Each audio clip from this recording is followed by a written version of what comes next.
Hello, everybody, and welcome to the 5 Tips and Tricks for Careers in Athletics. I'm your host, Dr. Maury Mosfetz, with my all-time most favorite, most wonderful co-host, Jen Albanese. Hi, Jen. Hello, Maury. Hi, everybody. Welcome to the podcast. What's So going we got on? Steve Johnson, former, classmate of mine. He was a year below me, and he awesome, always an awesome athlete. Very serious guy about what he was doing. Major League Baseball pitcher, big And time. got drafted out of high school. I remember when it That's happened. crazy. People That's went crazy. crazy, and awesome for him. Like, just Yeah. had a really storied career in baseball. Went all the way through the minor leagues, made it to the majors, which clearly does not happen for everybody out there. That is like very rare, very rare. And then went on to have a career majority with the Orioles, which awesome too, because his father played for the Orioles, which is crazy.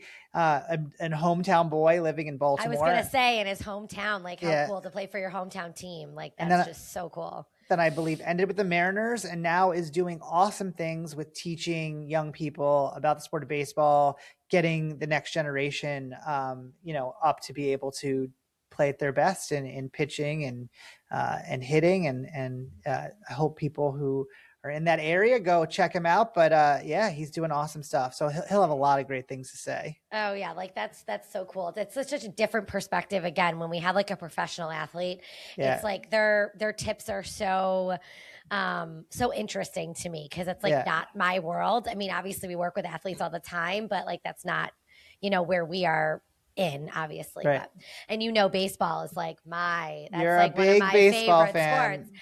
So it's funny because we were trying to think about John and I actually got to see a no-hitter, which is very rare, obviously. Oh my gosh, that's like and in person, cool. You weren't watching it on TV. No. I've seen a few on TV, a couple perfect games and whatnot, but like in person saw a no-hitter. So it's like right when we first, I don't know, started dating maybe, and we went on a trip. We went down to Philadelphia, and we were like, we both like sports. So we try to go to different baseball games, different baseball parks. We've done that on family vacations and stuff. And so we went to a Phillies game, and I mean, we like the Phillies, like we're obviously Yankee fans, but so they were playing the Dodgers, and we got to see Josh Beckett, the Dodgers pitcher, pitch a no-hitter in person at against the Phillies. I know it was against the home team, but still pretty cool. And I think the fans, even though it's against your team, like to appreciate that, how rare it is to have a pitcher throw a no-hitter. So that was really cool. And it had to be really cool. I do have an operational question. Did the game just go really quickly then?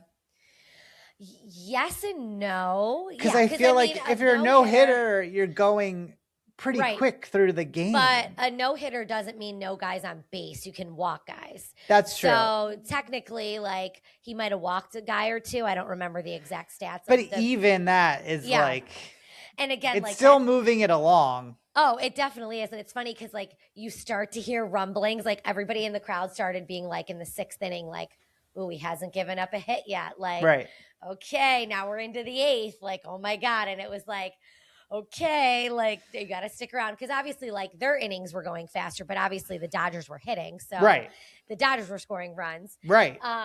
So it was just really, really cool. And like we saved our ticket, and like we took obviously a photo of it and all. And it was really, really cool to say you saw that, because I don't know if that's very common for people. So I don't think I've ever been to one that's a no-hitter. I don't like ever. No, I mean, not that I go to tons of baseball, but it's like it's a pretty uncommon occurrence.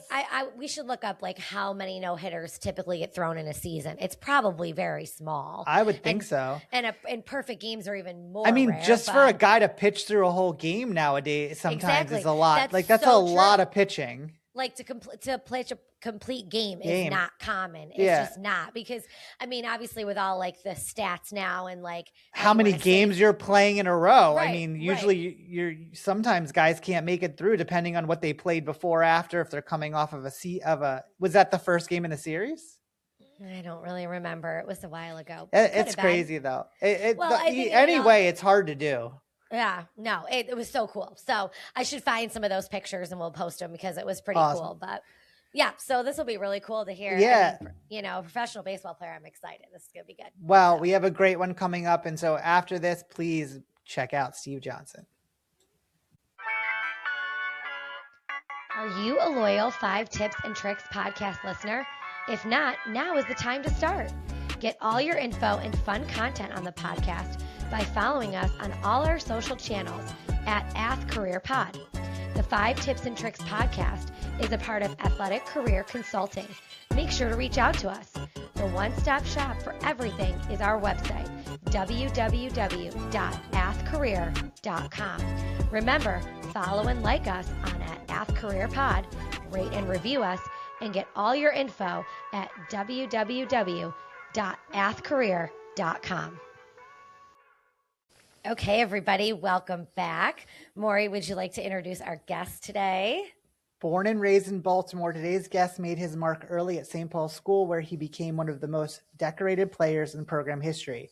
A 4-year varsity starter with a 34-5 record, a 1.54 ERA, and more than 3,000 strikeouts, or 300, sorry. He also swung, 3,000 would be pretty incredible. The bat with authority, hitting .365 with 13 home runs and a 84 RBI. Well, I'm bad with stats today. High school career was packed with standout moments. No hitters, a perfect game, and 20 strikeout performances, and a state record for doubles in a season runs in a career. He remains the only player ever named first team All-Metro all 4 years, earned Maryland's Gatorade Player of the Year honors in 2005, and joined a AFLAC All American roster filled with future MLB stars. After being drafted by the Dodgers in 2005, he spent more than a decade in professional baseball, rising through the minors, making his MLB debut with the Orioles in 2012, and later pitched for the Marlins. His first big league win came on the date that mirrored his father's own milestone exactly 25 years earlier, a moment that cements his place in Orioles lore. Across 14 professional seasons, he's logged over 1,000 minor league innings, posted a 6-1 MLB record, and eventually transitioned into developing the next generation of players through optimal baseball performance, founded in 2019. And it's now time to welcome to the show Steve Johnson. Welcome, Steve. All right, thanks for having me. Absolutely. So we go back a long way because you were a year under me at St. Paul's in high school. So it's been really cool because I was like, I think I'm going to reach out to Steve and see if he'd be interested in doing this because your career was so cool. I remember when you got drafted and how exciting it was for everybody. So to see your career, your progression, and now helping young people in the world of baseball is pretty awesome. Yeah, I appreciate it. It was definitely a fun ride. From that whole, being from here and then being able to make it up with the Orioles and all that stuff. It was pretty cool. It's pretty special to be able to share it with everybody. Especially just being hometown and them getting to see everything. So it was special. Well, we're really looking forward to you giving your tips and tricks, either for those people that are interested in being a professional athlete or doing what you're doing, helping the next generation get into sports. So give us your tips. All right. I guess my first one was pretty important for me. And it's one thing I try and do to the athletes that I teach is just to, give them confidence and tell them to, create, sometimes they have to create their own confidence. It's not always there. There's a lot of times when you might not have it. But it's just basically, you're a completely different person and player and coach as well. When you just kind of create that confidence within yourself. And sometimes it's easy. Sometimes you're on such a run that, you have it, they know it, and it's the easiest thing to find. And then there's those other times when, it could be just for a moment or a split second, whatever it ends up being that you have to kind of reset and truly, find it again. And sometimes it's a fake confidence, but it's there. And with the kids that I train, that's the biggest issue for them is so many of them have zero confidence, and it really shows, with their play. So it's the biggest thing that I try and do for them. So it's kind of that fake it till you make it mentality. I was just gonna say that. Just try it until you can go ahead and do it.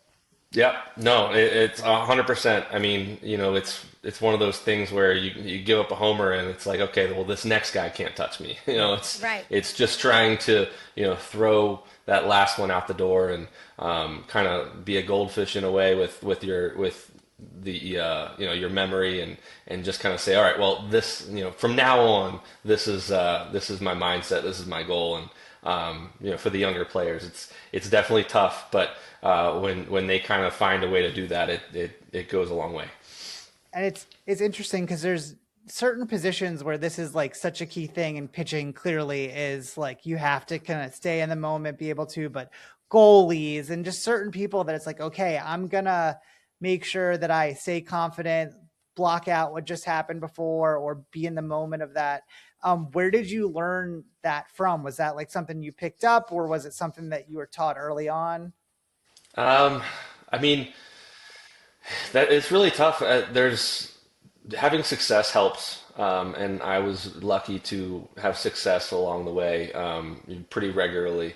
But I guess my dad played as well, and I think he was kind of always in my ear, like, there's going to be times when they're not, you're not going to have it, or they're going to have your number in a way, and in pitching, you're kind of on an island in a way. I mean, the team's behind you, but the game doesn't run without you. So there's some times when you can feel lonely on that island, and then there's other times when you feel like you have the world behind you.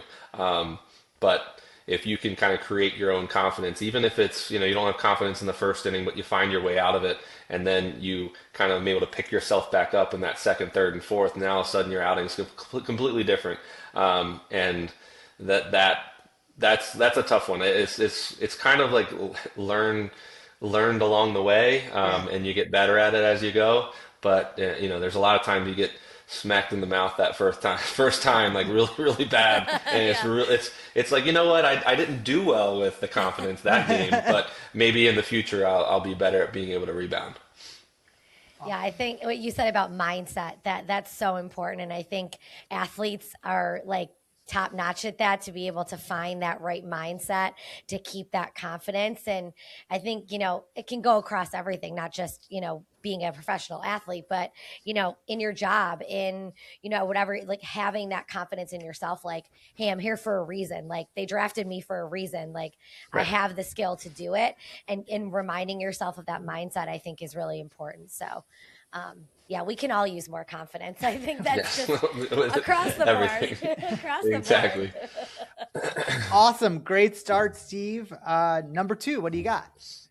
Well, number two, I have basically like allowing yourself to fail and allowing the kids I train to fail. I think this came more so in everyone's looking for that quick fix. Everyone wants to tell whether it's a kid I'm training or someone that, or if I'm doing something, they want to tell exactly what you're doing at the exact moment, instead of just kind of allowing it to process and see if you can make adjustments on your own without the help, and kind of showing how to do that process without just needing constant feedback. And it more so in my career, this is kind of like a newer thing with parents, and having to kind of seeing interactions, and unfortunately, it's a lot of bad interactions with the kid needing that instant gratification of like, did I do it right, what am I doing wrong, instead of just saying like, let me throw 3 pitches and see if I adjust along the way. Or same with hitting. So that's a big thing that I've seen, and I didn't necessarily, like, my dad was really good with that, and when I was learning along the way, and that's what I think pro coaches are very good at, is you allow it to happen, and then if you end up not making the adjustments, we can talk about it then, and you may fail for half the time, but you can see kind of some positives of making those adjustments. And that's with the kids I train, it is daily that I see, just, I'm like, hey, it's okay. I know he's doing it wrong. Let's see if he gets it, and can like put some of the things we're learning to work. No, that's awesome. I was doing lacrosse managing when you were doing baseball, and I remember, in college working with the coaching staff, and they were always much more interested in the kid that could self-adjust, that could like look at those things and had that skill to be like that whole mentality of like teach someone to fish, they'll be able to support themselves. And those are the students that became most successful, that went on and had these careers, because they could look at what they were doing and say, okay, I know I'm not doing it right, let me try and figure it out. And usually they would come over to the coaches and not say like, oh, I know I'm doing it wrong, but they'd say like, I'm trying this way this time, or giving themselves the own way to do it. And those are the kids that could sustain it. The ones that constantly needed that, reinforcement, just weren't really able to make it as high up. And like, clearly that's affected you and what you went through in your profession. So it's such a clear thing that I don't think people think about. Yeah, it's a hard thing because I know as a parent, I'm sure you want to like help immediately, and Right. that's a good thing. But it's kind of sometimes limiting the kids, and I know some coaches, I throw a bullpen, or I throw talk about my outing, and being able to like discuss my failures, and what my mindset was in the process. And sometimes it's just like, okay, he's on the right path of making the adjustments. And I think it's so big, and like you said, it's just you want players that are going to be able to do that more often. Yeah. Awesome. I mean, it's right back to mindset too. It's like how a kid reacts to those failures, or like you were saying, like how they can make those adjustments. And if you have that mindset to have that confidence in yourself, and then know that you can get there, it's a lot easier to coach somebody like that than needing that constant reassurance. I think that's key. So Awesome. good Okay. stuff. Number 3, what do we got?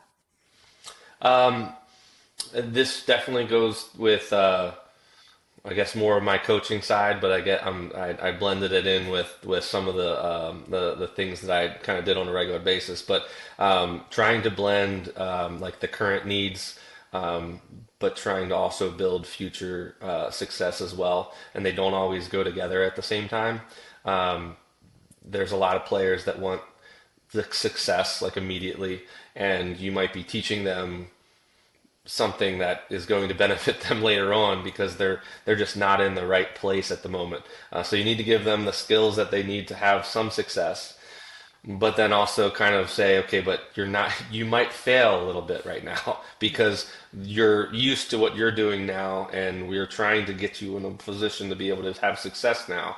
But in order to have success at the higher level, you're going to need to do this, and Right. kind of trying to blend that. And what I usually do with me is that with athletics, you want to be on some sort of like a cruise control level of, I can do this in my sleep. And this part, maybe it's timing and rhythm, especially with the pitching delivery. I mean, I did things where I just went through my pitching motion like over and over again, without knowing it. I'm in a grocery store, I'm lifting up my leg, and my parents are like, "What are you doing?" And I'm like, "I don't know." Sometimes I didn't With even the know I was orange doing at the it. grocery Exactly. store, Yeah. you're like practicing. Yeah, you're like guys do it with their golf swing all the time. Exactly. They're just going through, and Mm-hmm. you're working on just the feel of things, and you want that to be on lockdown when you're in the game, but you also don't want to have to think about that part. There's so many other things that we have to think about, that make adjustments with, that you want at least one thing to be, ready there for you, that you're so in tune with. And that's kind of what I really try and talk to them about. It's like, you want to be on cruise control with something, and that could be your load, that could be your leg kick, that could be something, and you want to be so good at that that's not even on your mind, and that takes like, that's the now. And then obviously all the adjustments are the the daily, the kind of getting better at each time. Yeah.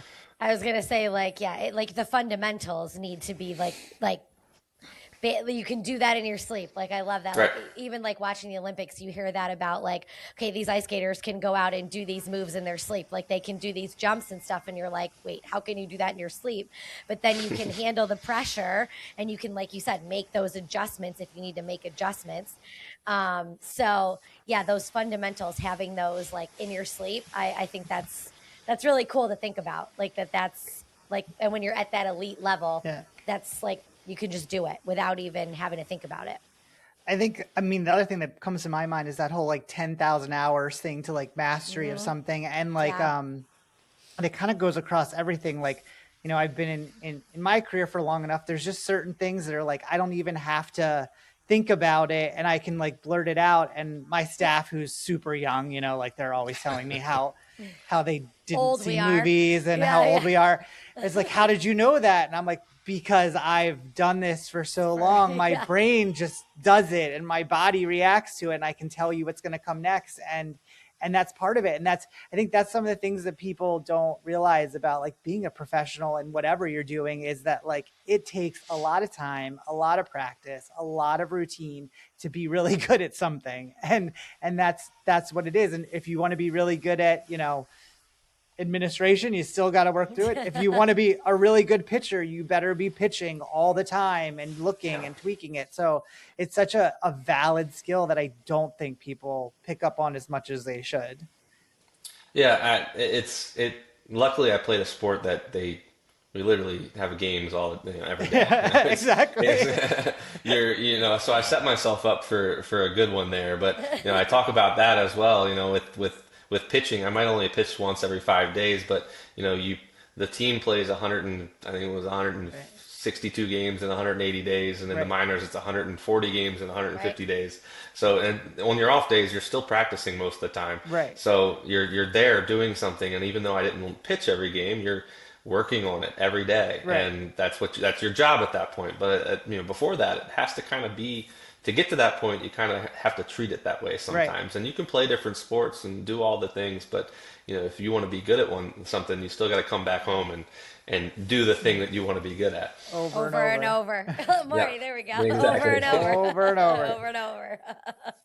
Awesome. Okay. Number 4. Are we on number Yes, 4? number 4. We're on Number 4. 4. I think this was a big one for me. Was I wanted to be a good self evaluator and kind of understand situations. And I think that goes with athletes. There's so many times where a younger player will see a bad result and not see the success that they had in kind of getting there, with maybe the mechanics or something that they had success with, and they'll just see a bad result. When you can have a bad result from anything. Right. I mean, you could hit the ball right at somebody, you could throw the perfect pitch and they can get away with it, and the result can be bad.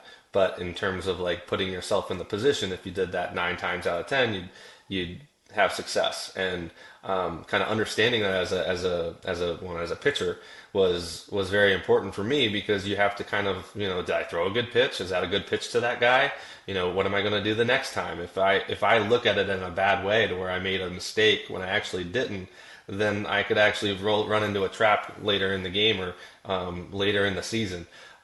So being able to kind of evaluate if you actually did it well and threw the pitch where you wanted to and gotten yourself in a position to have the mechanics you wanted, then I think that's kind of like everything. And with being able to kind of be viewed in a way where there's a lot of people I think you come in contact with that are bad self-evaluators, Right. that they didn't do it right and they still got away with it and they just roll with it and they're like, well, that's the way it is, and I guess I did great today, and I'm like, well, yes, we'll take the success. I'm not saying don't be mad at that you had success. It's just there's sometimes when you're like, I'll take it, but I got to make sure I'm better next time. Yeah. And then on the opposite, where you you basically get a good result or get a bad result and you do everything right. Like I'm good, and that helps keep everything in place. No, it's so critical. I find it so interesting, especially for people who are so keyed into like being in athletics. Like I've seen, basketball players come off and they score, but then they're kind of like frustrated with it, and you hear them talking to the coach and they're like, I got in, but I wasn't in the right spot. Like I wasn't supposed to be there. And they get frustrated with themselves because they know they got away with something that they shouldn't have. And they're self-identifying, or, for so many years, like seeing guys in the offensive lacrosse, they're like, okay, I got that goal in, but I definitely shouldn't have. And I need to like change it the next time. Like I got lucky on this one. And those people that can be honest with themselves, whether it's, okay, I did a really good job, or like, okay, I got away with it, I need a bad job, is part of being, in that mindset of being professional, being, thinking of it critically. So something that I don't think people think of, like, if it goes in, it's just good. Or if I get away with, striking that person out, that made it worthwhile. But hey, you might have been able to do it better, because next time you do that and you have a better hitter, you're not going to get away with it. Yeah, I know. with baseball starting up, you'll see that a lot, where they'll strike them out at the end of the inning and they'll be walking off and they'll just be like shaking their head because they know they got away with it. Exactly. It's like, you're like, what are you mad about? And it's like, because I threw a terrible pitch. I mean, I got away with it. I'll take it. But I mean, at the same time, like, that's not what I wanted to do. And at that level, those are where you can get hurt by the smallest margins. Right. So for sure. Absolutely. Awesome. Right. Okay, Jen, All final right. question. All right. So Steve, what do you know now that you wish you knew then? So what do you know now at this point that you wish you knew when you first started? I mean, this is a little cliche, but I feel like and you need to appreciate the grind wherever it is. And I feel like I knew that, but I don't think that I appreciated certain things along the way. Where, say I started in pro ball at like the lowest level, and there's 7 levels that you have to make it up through, and there's just certain situations where, like, you're not happy about being at those lower levels. You're not happy about being in a random city in the other side of the country. And you don't necessarily appreciate that every day, and the guys that you're with in the clubhouse and the coaches that you're with and the situation that you're in. You're just kind of like, oh, I wish I was a higher level, and I wish I was doing this. And, at the end, it did work out for me. But at the same time, like, I look back at some of those moments in that time where it's like, man, like, I didn't appreciate like what was going on then, and like who I was with. And then some of those guys, that was the only time I was with them. Right. So, I think that kind of can go with anything, obviously, but whether you're just even a couple years ago, I was unhappy with the space in my facility that I had, but it was just like, well, at least I have a space. Right. But it's like you can dwell on like the stuff and want to be in a bigger space and all this stuff, but it's like you can also just you got to appreciate where you are and like who you're with and what you're doing, and kind of like there was like certain times when I look back, I was like, I definitely didn't do that. I was so worried about so many other things, and for a good reason. But I wish I would have just kind of like really kind of just appreciated maybe just the city I was in, which I got to be in a lot of different cities, and I definitely didn't take advantage of a lot of them. So being present, that's what, like being present of where you are, and appreciating, like you said, what point you're at in your career. Because it goes by fast, and very, so I think that's a good tip for anybody in any point in their career, whether they're a professional athlete, they're working in athletics, they're at the pro level, they're wherever. Like, appreciate where you're at, because you're learning something from that. You're making those relationships there. So I love that, to be present. It's good, and appreciate it. That's good. Yep.